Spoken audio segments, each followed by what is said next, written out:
Thank you all very, very much for coming. I'm Ann Burns. I'm the current president of the Portsmouth Historical Society. This is our first lecture of the year. I'll tell you about a few of the others later, but a couple of pieces of business. We have a new corporate sponsor board, if you want to take a look at that, to thank and appreciate all of our corporate sponsors, and obviously, if you could patronize them, great. And if it would be terrible of me not to remind you, if you're not already a member of the Portsmouth Historical Society, we'd love to have you join us as members. We do have some membership forms with us. Shameless plugs, right? But we do offer these lectures all throughout the year, and they are free of charge, and it's obviously a very good cause because it's sellout crowd all the time. So we feel it's worth your time and contribution. Next, I'd like to thank Carolyn Magnus, who's just sitting down there right now, the director of the Portsmouth Free Public Library, for allowing us to, the library co-sponsors our lectures with us because our building upstairs that seats 200 is not heated, so during the winter we close that down and they let us use their facility here to host. Now I'd like to introduce Mr. Garman, who most of you know, but I actually came prepared with a little formal introduction this time. Usually I wing it if you've met me before. Jim is a writer and a lecturer of history with a particular emphasis on Newport County history. He was a member of the history department at Portsmouth Abbey for 39 years. In March of 2014, he was named the official town historian of Portsmouth, which he remains active as to this day. He's the immediate past president of the Portsmouth Historical Society. He's also a master gardener and had a second career as a professional photographer. He has a vast collection of local history images, many of which are reproduced in the 6 books he authored on Newport County history.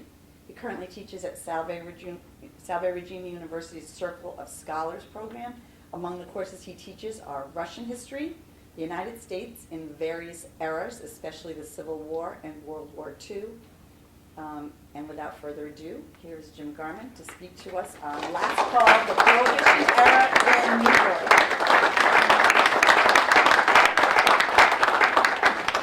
Thank you, Ann. You're welcome. Before I start, I have a couple of disclaimers I would like to mention. One is I don't have pictures. The reason I don't have pictures, all my lectures have pictures. This one doesn't. Because in 1924, when they were having raids on Black Point Farm with people with machine guns, they didn't have anybody there taking pictures.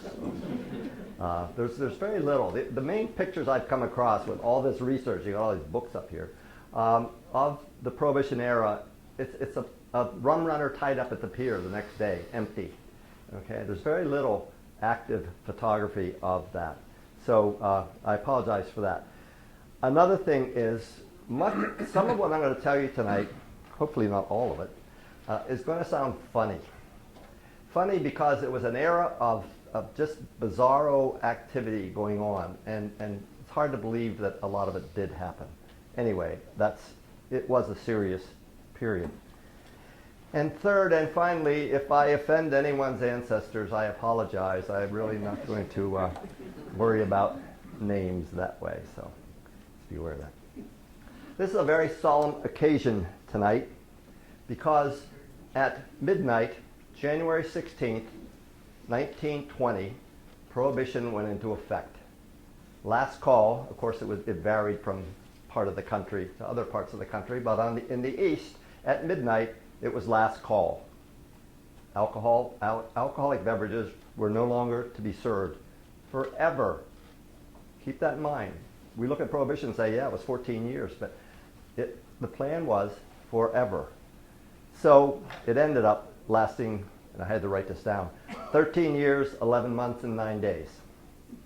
Okay. Now, Prohibition in our history, the history of our town, goes way back. It didn't start in 1920. It started probably in the 1820s and 1830s. There was a reform movement in the United States in the immediate post-War of 1812 period in which people all of a sudden got very concerned about social issues. Social issues like treatment for the blind, treatment for the handicapped, treatment for all kinds of different people. And it also was a period of significant religious revivalism. And so there were plans being made and areas being set up as being dry in the 1830s and 1840s. And so I think that's an important background to it. It didn't just start. And in 1856, there was a Prohibition political party on the national level. So the issue was around for a long time. And eventually, after the Civil War, after 1865, it got tied up with the women's suffragist movement. And some of the same people were asking for alcohol reform or prohibition reform that were asking for women to get the right to vote in the 1870s and 1880s. In 1874, an organization was created nationally called the Women's Christian Temperance Union, the WCTU. And that was a group of people who signed pledges not to drink and to try to discourage other people from drinking. 1874. And in 1893, that was followed by, and this is kind of an interesting label, the Anti-Saloon League that was set up, again, nationwide in order to be concerned about the effects of alcohol. Now, I'm going to give you a little bit of background on how Prohibition came about on the federal level, and then I'm going to get into the local aspect of it. The United States Constitution says nothing about alcohol, or alcohol prevention, or alcohol prohibition. There's nothing in the Constitution.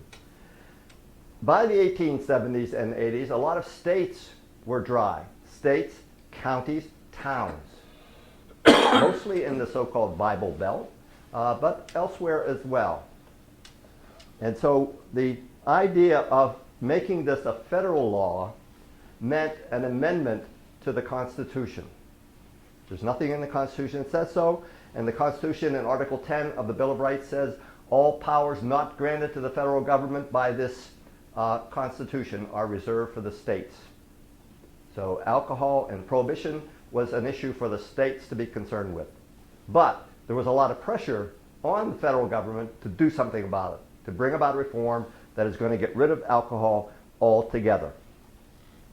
Now, the amendment process in the United States is a complicated process. First of all, legislation is introduced in each House of Congress.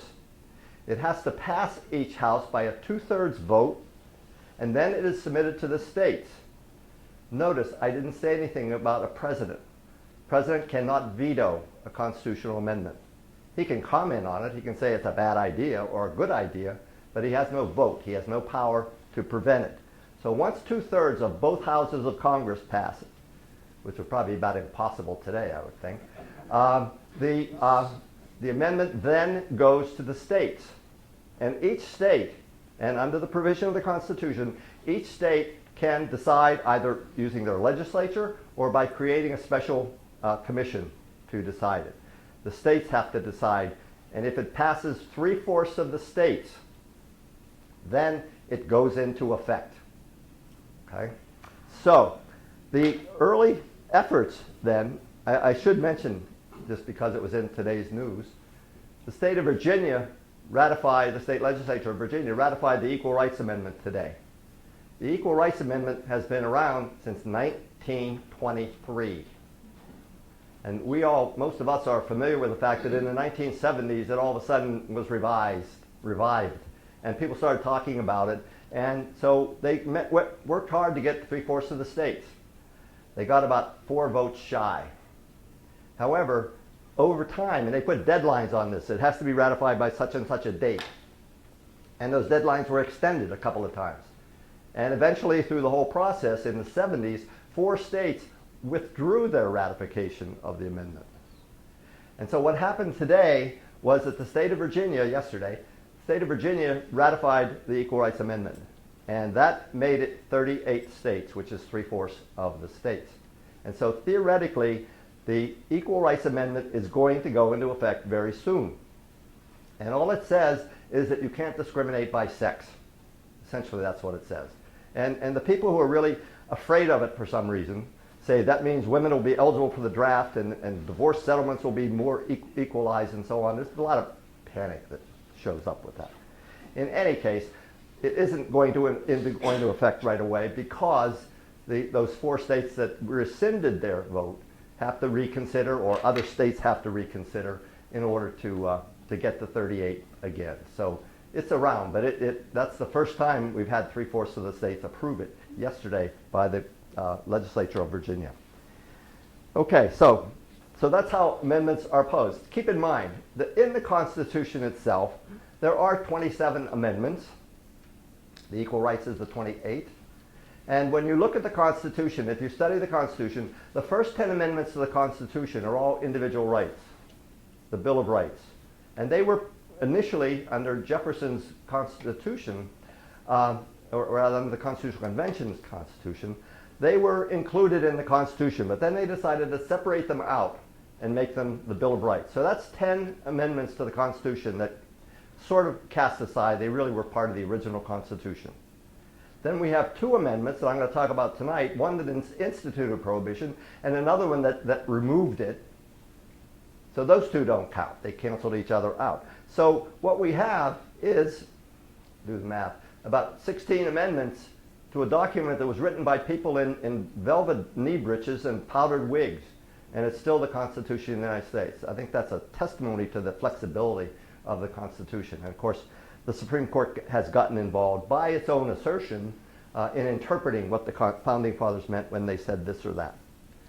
Okay, so prohibition then, back to that. In the 1870s and 80s, it was an issue. People were concerned about it, and in a lot of areas of the country, it went into effect, and on the local level.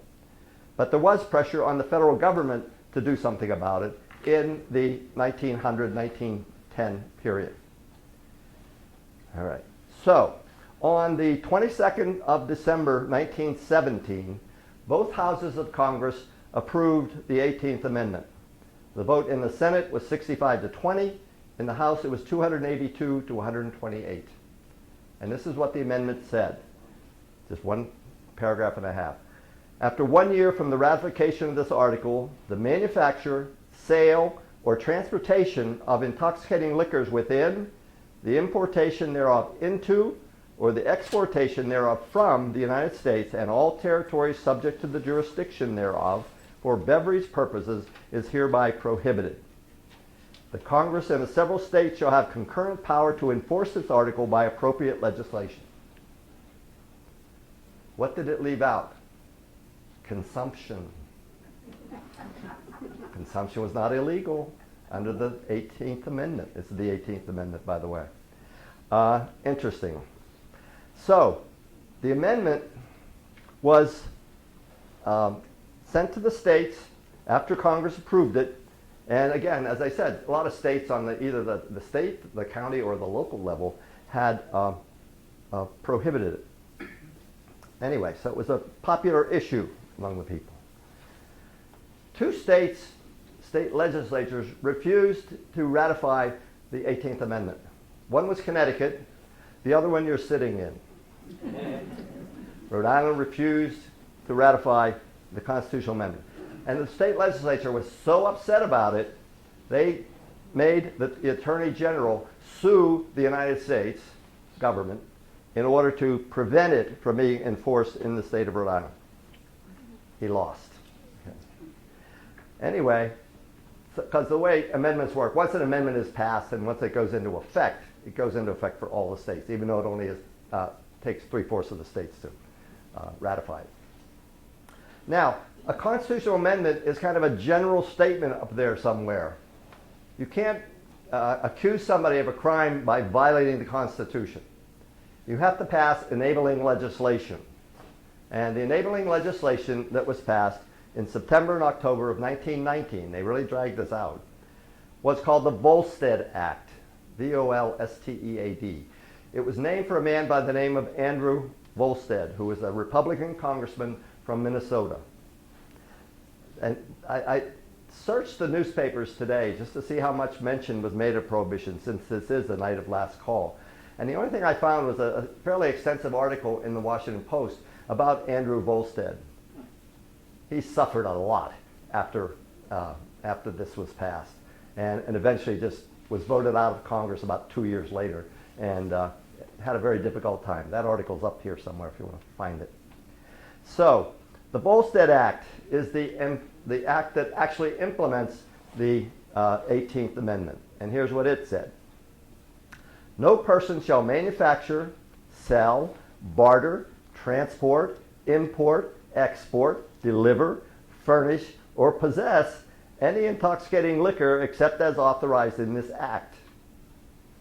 Exempted were industrial alcohol, sacramental wine, which priests could take care of, or other clergy. And another way was a doctor's prescription. That's weird. You could get a doctor's prescription, but you couldn't get more than a pint at a time within a 10-day period. Weird. Anyway, it allowed beer as long as it had no more than 0.5% alcohol, near beer. Under the Volstead Act, the penalties for the first offense was $1,000, up to $1,000, or 30 days in jail. Okay. No advertising was allowed, but as I said, it didn't say anything about consumption in private homes. That was allowed, but if you moved, you couldn't take it with you.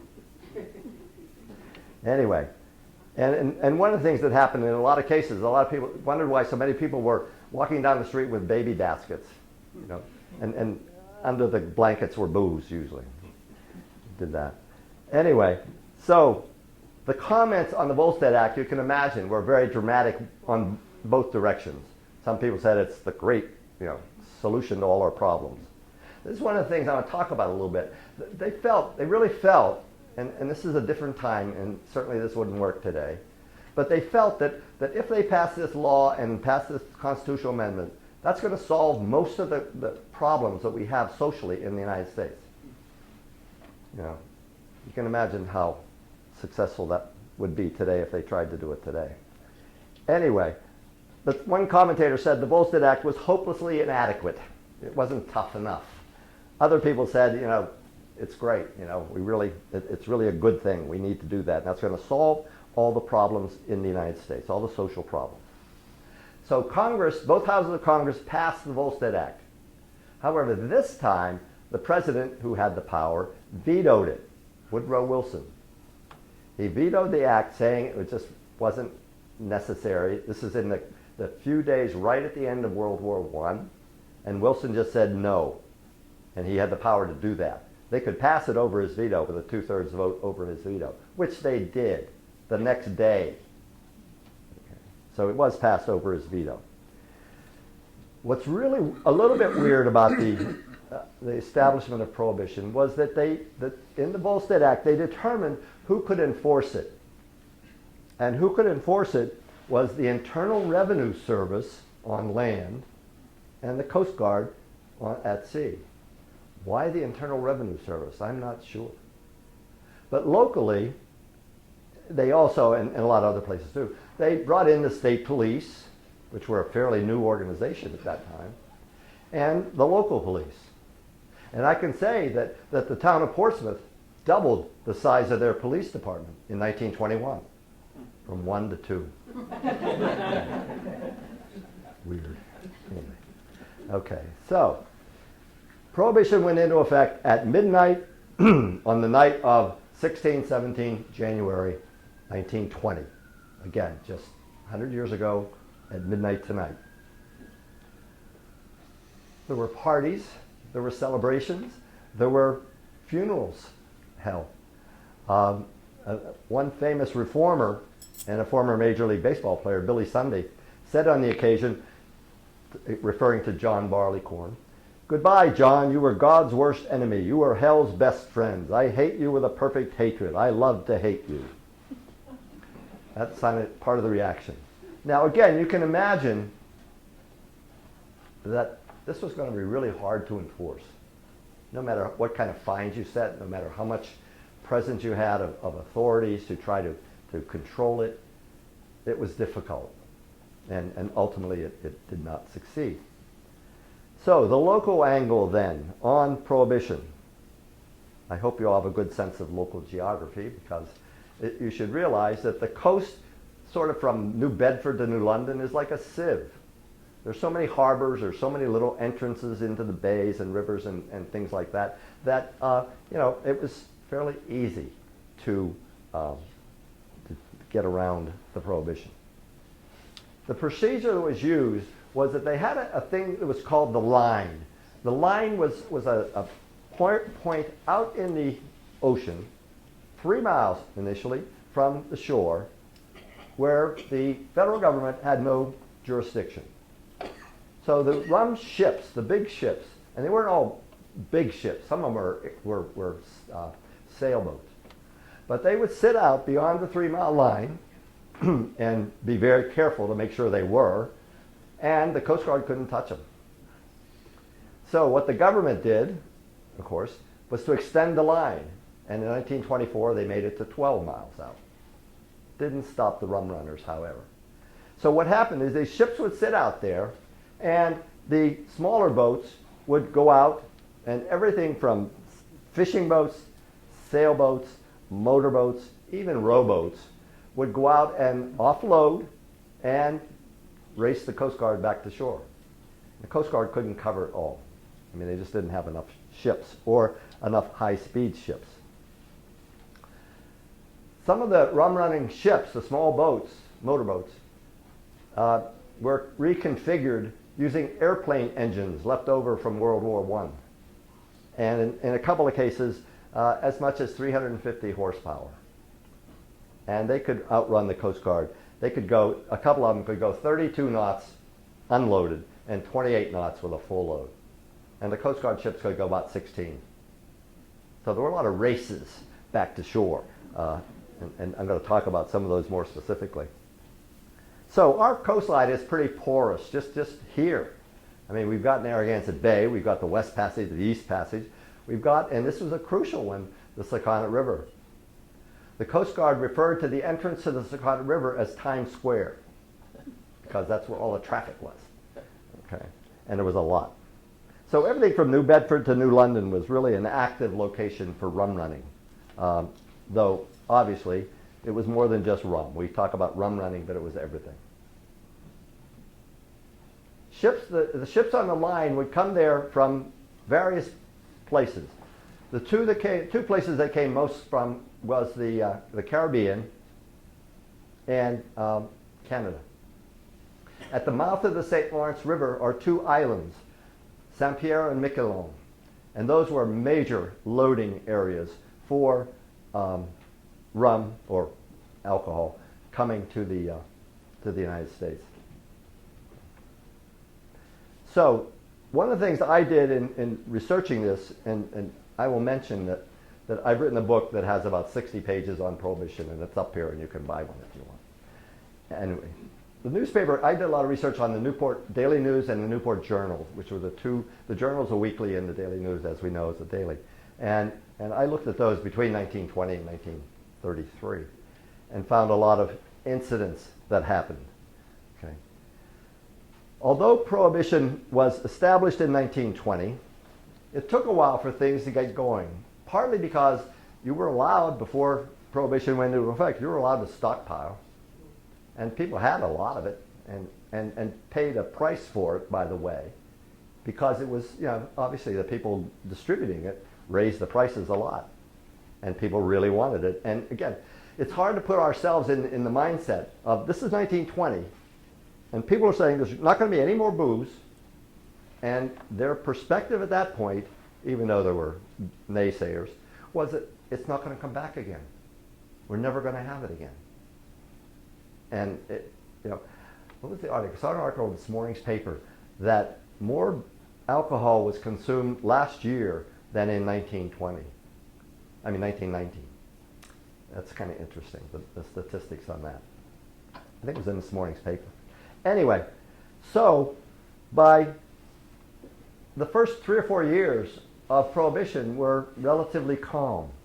People were captured handling it and were put in jail in some cases, but it was kind of an individual kind of thing, more than a corporate thing, which is what it eventually became. So by 1924, a lot of seizures were being made locally. And one of the things that I've had access to in terms of my research is a diary kept by a woman by the name of Abby Sherman. Abby Sherman was the mother of Arthur Sherman, who some of you, I'm sure, remember, who was the town clerk of Portsmouth for about 35 years. And Arthur Sherman's mother, Abby, kept a diary from 1889 until 1933. She died just after 1933. It's a treasure trove of stuff. I mean, there's so much in it of what's going on, all the gossip that's going on in the town and everything. It's really interesting. But she made a comment in her diary on May 16, 1924. A fine haul of liquor was made at Gardner Sherman's old farm, some thousands of dollars worth of it, the largest capture yet except the one at Black Point Farm. And I'm going to talk about the Black Point Farm one in a minute. Anyway, so it was the kind of thing where a farmer would wake up in the morning and there'd be a load of used mash out in the middle of his farm field someplace that somebody had dumped there overnight. It was going on. And I could tell you the name, and I won't right now, of at least a couple of barns, some of which are still standing in Portsmouth, that were used to stockpile liquor. So, another incident, February 9th, 1974, the Daily News reported that a small boat named the Little Fred had been seized off Common Fence Point. And the article said, and this is my favorite quote of the whole thing, according to common report, there was considerable amount of liquor in the craft hold, in addition to that which is said to have been floated about the bay and been harvested. That's great. It did float sometimes. A lot of times, depending on how they had it rigged, how they had it bagged together, it could float. And again, places like Common Fence Point and Island Park and Tiverton Shore across there are a lot of people made a business out of picking it up. Okay, in March 27th of 1924, one of the more dramatic incidents here took place at Black Point Farm. I hope most of you know where Black Point Farm is, over on the East Shore, further south from here. And at Black Point Farm, it was owned by a man by the name of Reginald Norman, a brother of the founder of the Norman Bird Sanctuary. And Reginald Norman was not here. And what happened in that case was 4 men from Springfield, Massachusetts were caught landing booze there. And they were arrested there and held on $5,000 bail. They were arraigned and held on charges of assault with dangerous weapons with intent to kill. They literally had machine guns.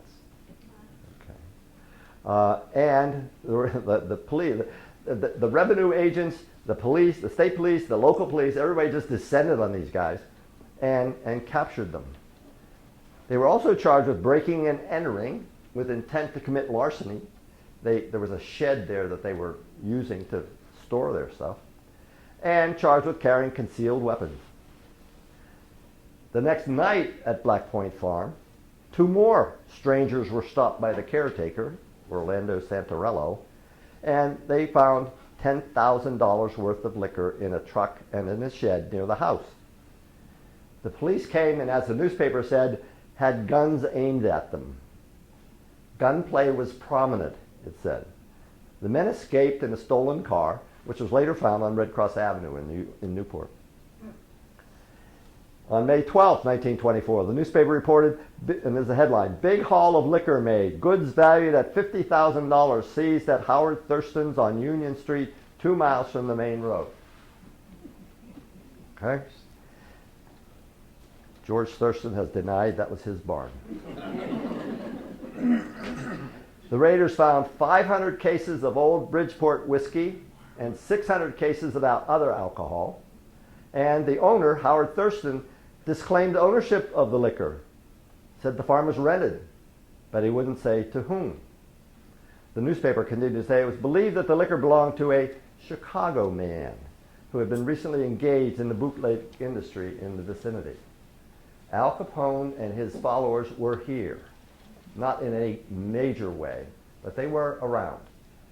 One of the big things, and I'm going to talk about this more and more, as you might imagine, one of the big things that took place as a result of Prohibition was the expansion of organized crime.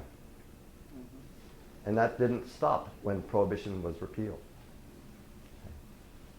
So, the Chicago man was recently engaged in the bootleg industry in the vicinity.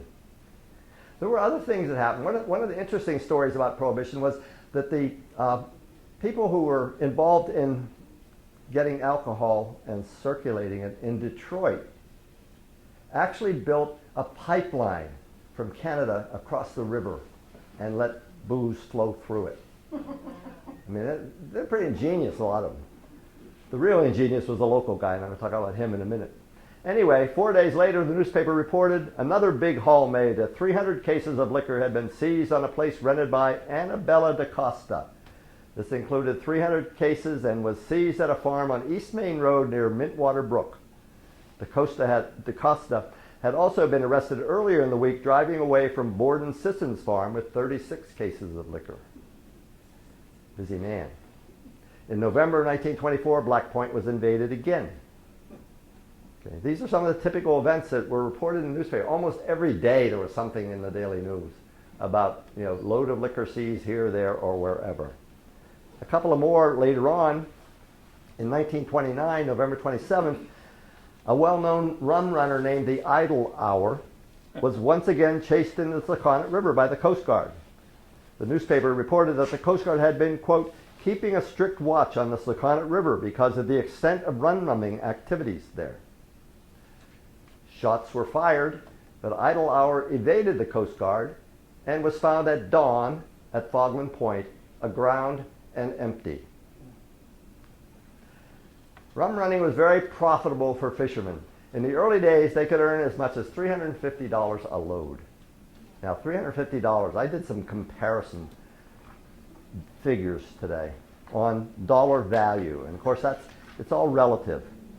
But let me say that, for example, in 1920, $100 would be the equivalent of $1,300 today.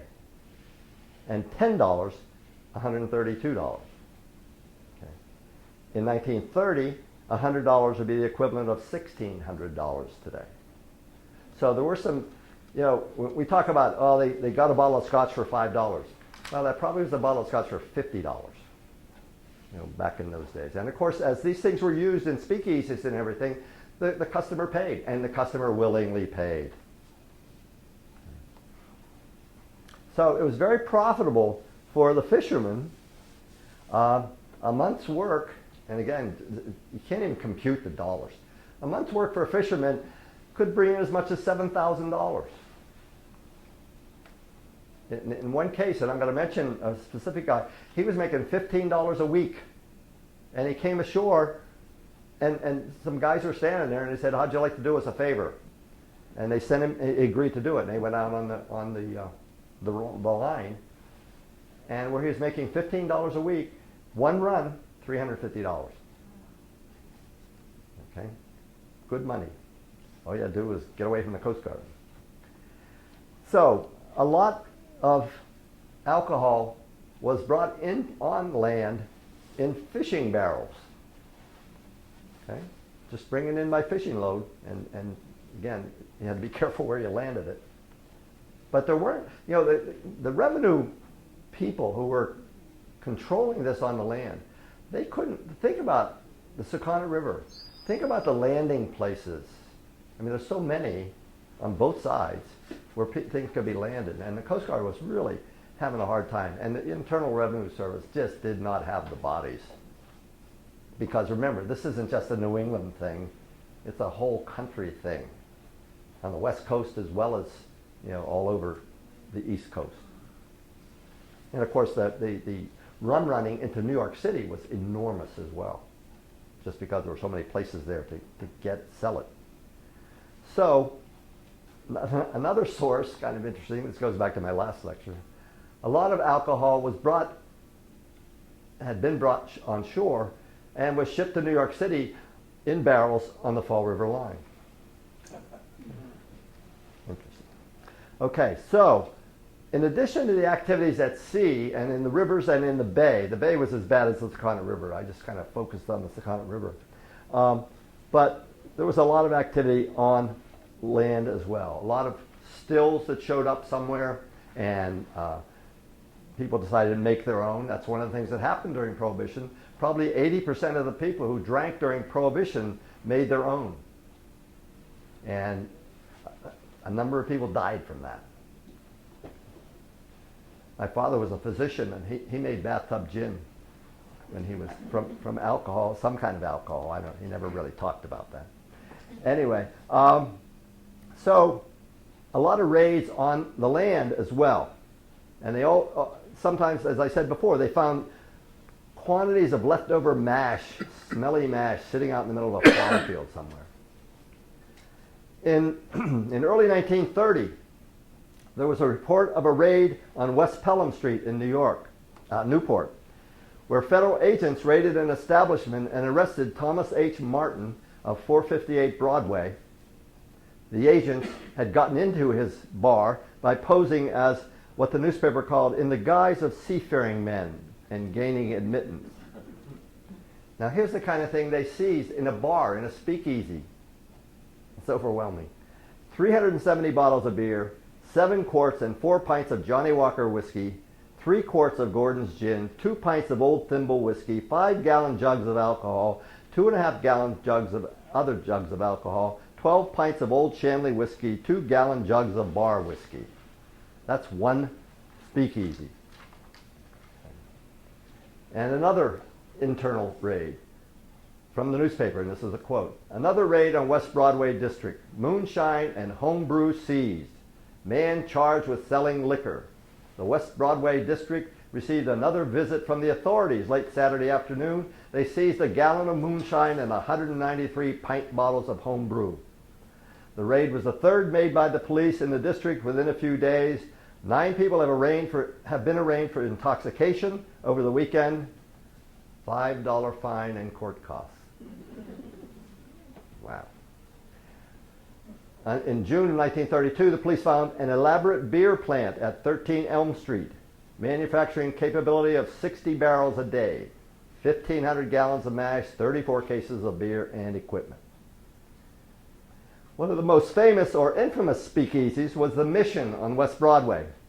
Here, patrons who had been screened could get their choice of a drink served up by the bartender, the famous Billy Good. I could go on. Okay, and one of the things I did, and again, I wrote a book about 10 years ago on Newport County history, and I did five or six different topics. And one of them was Prohibition, so there's about 45, 50 pages about Prohibition in this book. But one of the things I came across, which was an incredible treasure trove, was a series of 24 articles written by a former rum runner in 1934. And he wrote these articles. I meant to bring it with me and I forgot. I have it copied. He wrote it in the Evening Bulletin, and the title of it was I Ran Rum. And it's the author of it, according to the newspaper, was a man by the name of Herb Reed, which is an alias. I guess I can tell you his real name because I know what it was. It was Herb Cavaca, and he was from Tiverton. This guy, if you can believe half of what he says in this account, he was a genius. Anyway, Herb Reed described how he had gone from being a fisherman to being a rum runner by, again, bumping into some people on the wharf who said, oh, we need to have you do us a favor. It's really an amazing story because among the other things he developed in his rum running was, and some of you may remember, it's a long time ago, there was an airfield in Island Park, right where the town dump used to be. Okay, and this Herb Reed, I'll use that name, it's easier to say. Herb Reed had an airplane, and he would have some of his friends go out, fly out to the mouth of the Sakonnet River, see where the Coast Guard was, radio back, and assist the rum runners in getting out to the line. So he had an airplane at first. Later, he had a seaplane that he used. He had hard hat diving equipment that he used to pick up stuff on the bottom that had sunk. And the really unique thing that he had was, he built it, was a submarine. It was a big tank that could be towed, and it could be filled up with booze and towed in. And if the Coast Guard, and I'm sure it's pretty slow towing because it's probably pretty bulky, but if the Coast Guard was following him, cut the cord, pull the plug, let it sink. And he had it arranged so that after 12 hours, a buoy would come up. And he'd go out and harvest it. He's pretty ingenious. He had all this stuff. This was over, most of it was in the vicinity of Fogland Point. But he also writes accounts of a whole bunch of battles that took place on the land between some rum runners and some, in many cases, organized crime people that came along and wanted to seize the stash. He tells about a story of some landings taking place over in Little Compton. And one of they were captured. They were stopped and captured. And one of the people captured was the president of the Tiverton Town Council. But it was there were, I'm trying to think of the name. They had battles, shooting battles between people who were landing the booze and people who wanted to grab it. And eventually what happens, and this is part of the organized crime stuff coming in, that he talks about the Boston College Boys. It's not Boston College, but it's Boston College Boys. Not associated with the university as far as I could tell anyway. And these guys came down and decided they were going to take over the Sakonnet River operation. And they actually had a shootout at one point between them. And then the cops came and got in the middle of it. It was really a mess. Anyway, I have, in the book I wrote, I probably have about 35 pages on what Herb Reed did in his account. One time he got arrested. He actually got arrested once and was sent to the ACI. And at the ACI, he, the warden, the guards, and a number of other people had a party with booze. Okay. Again, some of it's exaggerated, but I don't think very much of it is. I think he's writing this in 1934 after having been in the business since about 1923. And he fought off the people from Boston and elsewhere who came and tried to horn in on his business. But again, you have to buy the book if you want to read about Herb Reed. He's really incredible storyteller. He lived a long time. He died in 1971. And I talked to some people who knew him, and they said he told these stories too. I mean, he talked about them. Of course, he didn't in until 1933. Okay, so that gives you a little bit of a flavor of what Prohibition was like around here. Again, the state itself had rejected the idea of enforcement, but they still did. They had to. But there was a lot of activity here, and what that mostly was triggered by was the civ-like nature of the waterfront. Now, the real important story that if you read the Daily News, you've seen there's a lot of discussion about this, was the incident of the Black Duck. The Black Duck was a rum runner that had twin 300 horsepower engines. That's a lot. And in 1929, an incident took place in Newport Harbor involving the Black Duck. They're making I can't remember, is it a movie or a documentary about it? In any case, there's research going on about this, and they're really getting ready to create a document. I think it's a documentary. In any case, the incident of the Black Duck brought major national attention to the issue of prohibition. In 1929. By that time, after 9 years, people were saying, I don't think it's working very well. And there were various organizations created that were primarily charged with the responsibility of trying to overthrow the idea of prohibition. Now, what complicated this was with the 18th Amendment back in 1917, they had put the idea of prohibition into the Constitution because it wasn't there before. So if you're going to repeal prohibition, you have to take it out of the Constitution. And the only way to take it out of the Constitution is to pass another amendment. So that, and as I mentioned before, that's a pretty complicated job, especially in an environment in which a lot of people were celebrating the fact that we had prohibition. A lot of other people were not. But it's pretty well divided. Anyway, the black duck was a rum runner. And the black duck tied up in Newport often. It operated out of Fairhaven, Massachusetts. And the black duck, one morning, December 28th, 1929, tied up across the pier from the Coast Guard. And the Coast Guard ship was CG-230. And they talked to each other across the pier. Oh, you going out tonight? Yeah, we're going out tonight. And so, well, we'll be out. We'll find you out there, and so on. I mean, it's pretty casual. So the black duck went out. And the black duck, by the way, was an 85-foot powerboat and had a capability of 33 knots unloaded and about 28 knots loaded. And even then, although the Coast Guard had gone on a shipbuilding program to upgrade their ships for trying to capture rum runners, they still were in the 18, 20 knot range.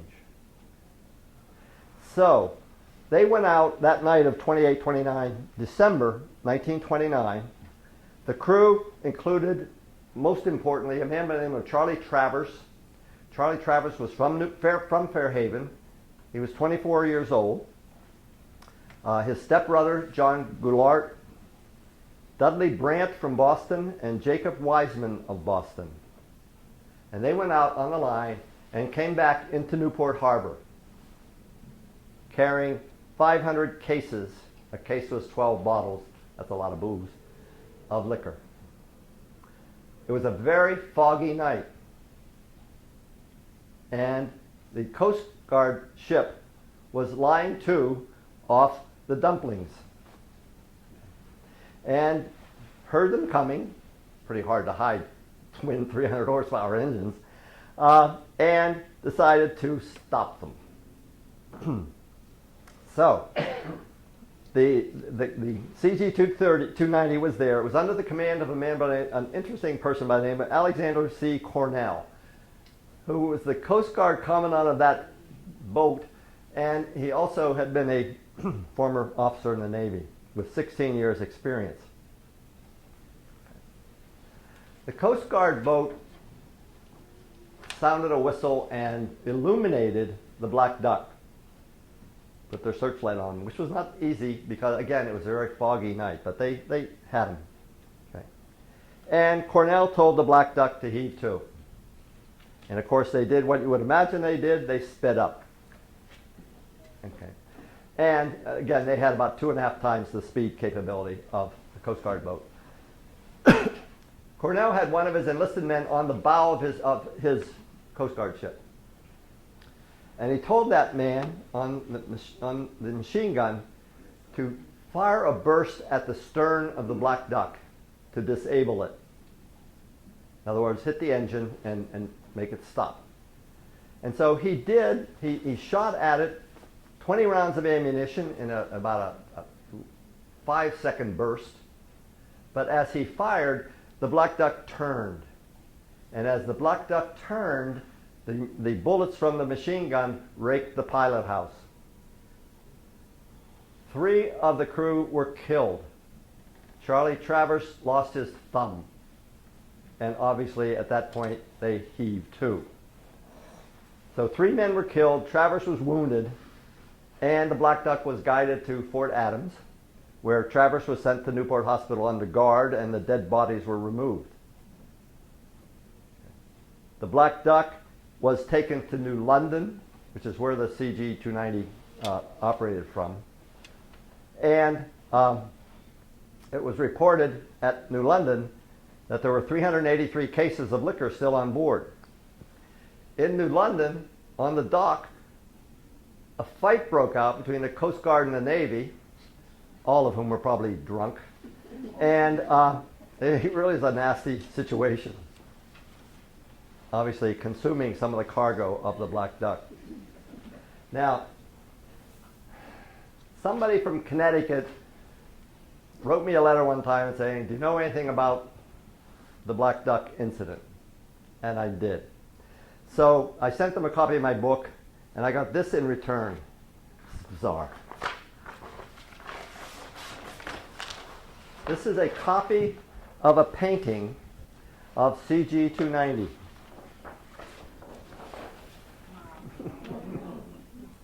Somebody had a painting of it, and this guy must have cost a lot of money to make a copy of it. But anyway, he sent me this.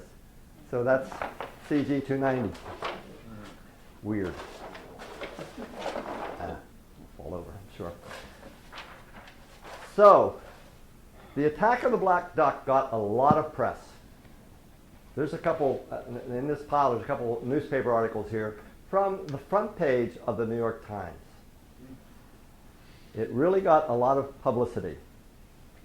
And a lot of people felt it was totally a setup. It shouldn't have. The Coast Guard knew Black Duck was coming in. They knew they were coming to Newport. They knew probably about the time it was coming. And they deliberately waited for them. They denied that. They said, oh, it was just by chance. Anyway, it got really wide press coverage. And of course, with the press coverage, the Coast Guard had to create a board of inquiry to see what happened. One other thing that happened in New London, just to back up a little bit. Cornell lived on a houseboat in the river there, Connecticut River. And his houseboat was bombarded by people with rocks and so on. And he wasn't there. His family was there. And people just really almost destroyed his houseboat as a reaction to all of it. Interesting. So a board of inquiry was created by the Coast Guard. And it lasted for a couple of weeks. There was always testimony from everybody involved, except, of course, Charlie Travers. Nobody wanted his opinion. And they went through all these motions of, well, it turned here at this point, and machine gun fire went the wrong place, and so on. Eventually, as you might expect, the Coast Guard and Cornell were exonerated. But it got a lot of press. And the Assistant Secretary of the Treasury, who supervised the Coast Guard, said that the killing was, and this is a quotation, unfortunate but unavoidable. And he complimented the Coast Guard on its work. Now, the important thing here is that the publicity given to the Black Duck, the mood of the people that this can't go on, it isn't working, helped. The incident that happened in Newport helped sway public opinion. It was always swayed in Newport, by the way. There were demonstrations in Newport after this happened. In any case, it had an effect on the whole issue of prohibition. Not the only incident. Obviously, there were hundreds of incidents in local areas where people said, this just isn't working. All these criminals are coming in. People from New York City are coming, or Chicago, or Boston, or whatever, and they're just, it's just a nightmare. So there was a lot of reaction after the Black Duck incident. December 1929. Public opinion was really turning against the continuation of Prohibition. But it kept going. We still had the rum running, and we had barns being raided for alcohol and so on. But by 1929, 1930, this is a bad time in the United States. We had the stock market crash in October of 1929. By 1930-31, the unemployment rate in the United States, and keep in mind when we talk about unemployment rate, mostly men worked. There were very few two-family incomes in those days. And in 1931, the unemployment rate in the United States was 30.1%. Now we brag, and rightly so, we brag about an unemployment rate today of about 3.4, 3.5%. Which is just about full employment. 30.1%. 2 years after the stock market crash, people were unemployed. That's a lot. So there came to be a certain amount of expression on the national level that prohibition should not last any longer. The president at that time, elected in 1928, was Herbert Hoover.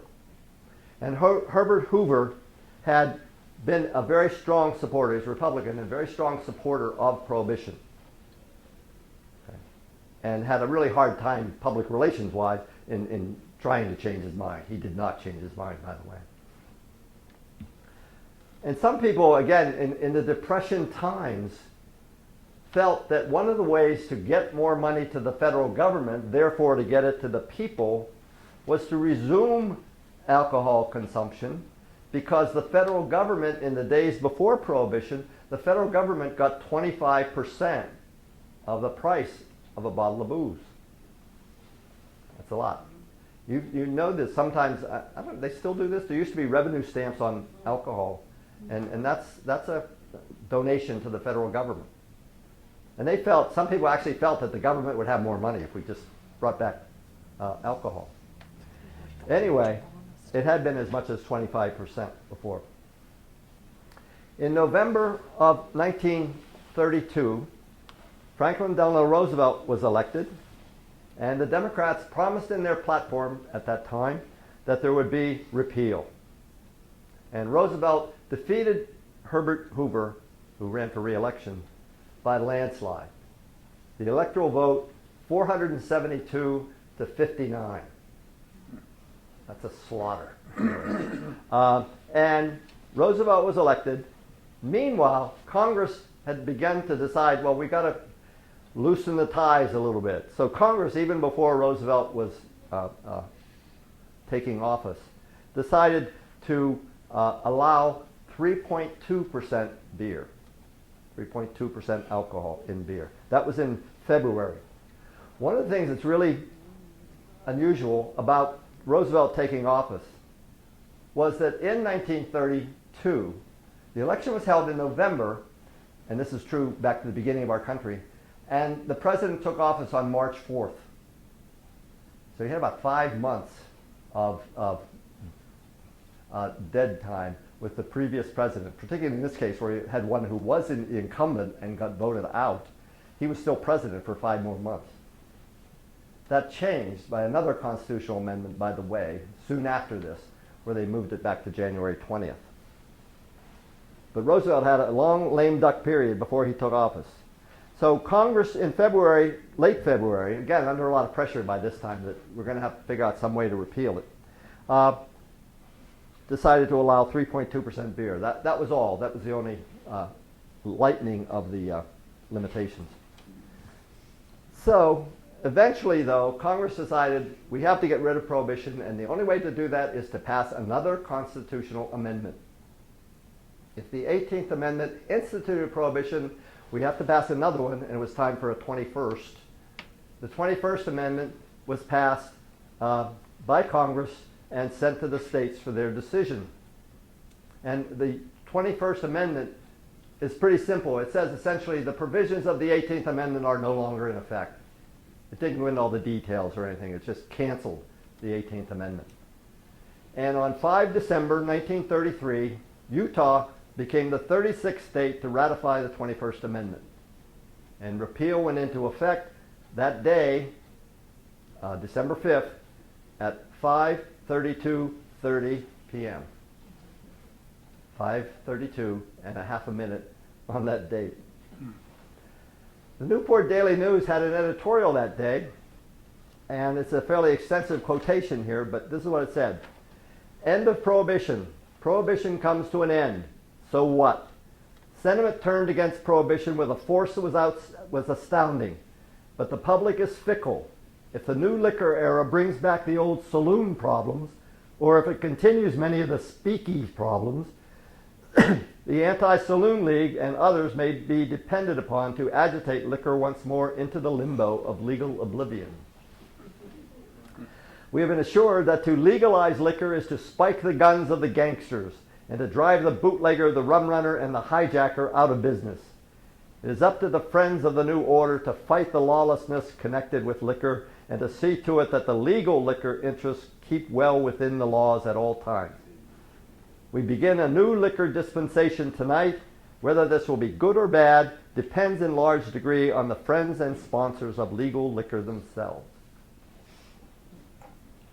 Again, there was a lot of people felt that one of the really main results of it was a lot of organized crime, which, as we all know, did not go away. In conclusion, on the next day, December 6th, under the headline, Prohibition's End Here Far From Spectacular, No Evidence of Flood Tide of Liquor, Principal Celebration Centers at the Viking Hotel, Private Parties Greet Repeal. But this is one of the best quotes here. Prohibition repeal in Newport was far from spectacular, but that, as some cynic observed, was probably due to the fact that no more liquor was available following the momentous vote of Utah Thursday than before. The Newport police chief, a man by the name of Patrick Fury, the brother of my wife's grandmother, reported that not a single person, quote, fell into the arms of the law Tuesday evening for being intoxicated. So the noble experiment, and that's what Hoover called it, had come to an end. It had lasted 13 years, 11 months, and 19 days. Was it a success? There are a lot of answers to that question. Obviously, liquor consumption is a problem. It's still very much a social problem in our society today. But I think it'll be a long time before we have the federal government trying to pass a constitutional amendment to legislate morality in the United States. I just think that's not going to happen. The noted humorist Will Rogers had an appropriate quote. He said, "Prohibition is better than no liquor at all." Think about that one. So, that's the story. That's the local aspect of it. I scratched the surface. I really did not get into a whole lot of detail, in spite of the fact that I've been talking for an hour. In researching this, I found the newspapers were really the best sources for finding information locally. There were a lot of articles and so on. As far as books, there have not been books written about Prohibition in this area. I have about 10 books up here of Prohibition in different places of the country. I also have, and I'll make another pitch, a book that I wrote that is about Newport County, and about 50, 60 pages of it is about Prohibition, including a significant amount of Herb Reed's career. So if you're interested in that, you may purchase those. Those are $20, and but you can come up and take a look at it at least. So with that, I will ask if you have questions. I will try to answer them. Uh-oh. Is there any history about what happened to the Black Duck, or maybe any of the other boats that were rum runners? You know, like you said, these massive engines and special built rum running boats. Are they still around anywhere? Most of them just disintegrated. There is a rum runner boat in Newport that gives tours, and I don't think it's an original one though. But they talk a lot about it. They wanted me to come down and be a tour guide, and I said, no, I don't want to do that. That was about 5 years ago. But as far as I know, there is no memorial to them, shall we say, because a lot of them were just really slapped together and didn't last very long. There is one book called Black Duck. It was written by Janet Lyle in Little Compton. It's kind of a book for teenagers, but it's an interesting story. She added a few things that weren't in the original, but it's something worth reading if you want to read something specifically about Black Duck. It's a novel that was written about, I don't know, 7 or 8 years ago, I guess. But anyway, as far as I know, there aren't any memorials to the rum runners. Again, you know, keep in mind, there were a lot of people who really hated the rum runners. I mean, they really felt these guys are really doing all kinds of bad stuff. So I think that we need to understand that too, and it's not just all for them. Yes? So was most of this home brew, or was it brought in from other countries? No, it's good stuff. There were ships on the line that came from England and Scotland, and it was real live Johnny Dewar's Scotch and stuff like that. In Canada? Now, yeah, the stuff from Canada and from the Caribbean, mostly Barbados, by the way. That was genuine stuff. The stuff that was bad was what was manufactured locally. Yeah. But yes. So, because the Constitution didn't mention alcohol in any way, the citizens at the time thought that to stop it, we needed an amendment. What changed when we decided to prohibit drugs? How did we, maybe because we just had such a negative experience with Prohibition as a constitutional amendment, but we just somehow outlawed marijuana and heroin and cocaine, but how did that? Well, look at the marijuana laws today. They're state laws, okay? Not federal laws, and that's true of a lot of this kind of thing.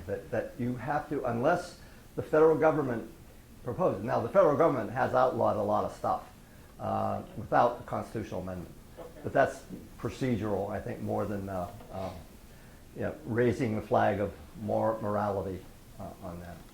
But I think that, yeah, almost all of that is on the state level. And again, powers not granted to the federal government by the Constitution are reserved for the states. But the way the DEA, I guess I'll study on my own, but I have in my imagination that the federal government is deeply involved in prosecuting the war on drugs. I'm just wondering how did that Yeah, I think they are, but I think it's a matter of asserting that, getting legislation passed by Congress, but and I'm sure they find a rationale for it, not necessarily in the Constitution, but just the idea that these are bad things and we really need to do something about it. I mean, same way the federal government controls prices of a lot of pharmaceuticals and so on that are legal. Yes, Kevin. Just perhaps a point of interest on Herb Kavaka. He owned a quote-unquote garage that was just south of Tiverton Four Corners. Mm-hmm. And I remember as a young man going to his garage to get an inspection sticker for my car. Because if the appropriate amount of money was given to her, you would have an inspection sticker. Not that my car couldn't pass the inspection at the time, but it just was so much easier than it is today. He was a he was an character. entrepreneur even to the end of his life. And he went back to fishing too. He did some of that afterwards too. He did, Yeah. yes. Other questions? Yeah, Jim, Carl. 3 of the people on the Black Duck were killed with the Coast Guard. During your research, did you ever find out approximately how many people with all the different firefights over the years had lost their lives? I just don't think there were records kept very much. No. One thing, by the way, about Charlie was that he later served in the United States Navy during World War II. I think he was charged, but he was not convicted of anything, which is what happened a lot of times, especially the fact he lost his thumb. There's an article up here that says, my great uncle was Charlie Travers, and somebody wrote that about 10 years ago. He knew him and couldn't figure out why he didn't have a thumb. But he got the story. Anyway, go ahead. Yeah, and another question I was going to add, during World War II, the PT boats, from my understanding of some of the designs reverted back to the rum runner boats with the big engines and so forth. Yeah, they were. They really, I mean, those boats were just unbelievably fast. They could move. Yes? Jim, there is a memorial to this, I think, like every weekend. It's called NASCAR. and it, you know, the Kentucky hills, they would load up the cars with as much booze as they could get and run like crazy through the mountains. Interesting. And we turned it into a sport. Well, I'll give you my personal example. I was from Pennsylvania when I was in college and graduate school, and I went to graduate school in Atlanta. And I drove down to Atlanta, taking all my stuff down when I went to graduate school, and I got stopped on the South Carolina, Georgia border by a bunch of guys in this big old Oldsmobile, and all with rifles. And they stopped, and I said, you know, of course they saw the Pennsylvania license plates. You know, can I help you? Just want to check your car, boy. Yeah, see what you're hauling. You know? And scared the hell out of me. But anyway, that was my experience in the South. I only lived in the South for 1 year. There are a lot of good things about the South, I have to say, but I was just in graduate school there for a year. Then I came to Newport. Anyway, that was 1961. Any other questions anybody has? Just Go ahead. a little factoid is that Joseph Kennedy in Boston made his fortune through Prohibition Absolutely. by bringing liquor in from Canada. Yep, absolutely. Joe Kennedy was a major operator in the rum running. Yeah. Well, I think that was wonderful. Thank you so much. You're welcome. This has been recorded and it'll be available on local access. Is it channel 17 or 18? Either or. Either or. If you want to see it, that was a lot of really good information. It was a lot of fun. So thank you for that. Feel Come up free. and- Yes. And if you want a book, I can take care of that too. Our next lecture is going to be here on February 4th. It is going to be Dr. John Concannon. It is going to be about the conspiracy behind the burning of the gas leak, which we just had a book club on a couple of days ago. We were at it. So I hope you can join us for that as well and become members if you wish. We also have a display around the corner here.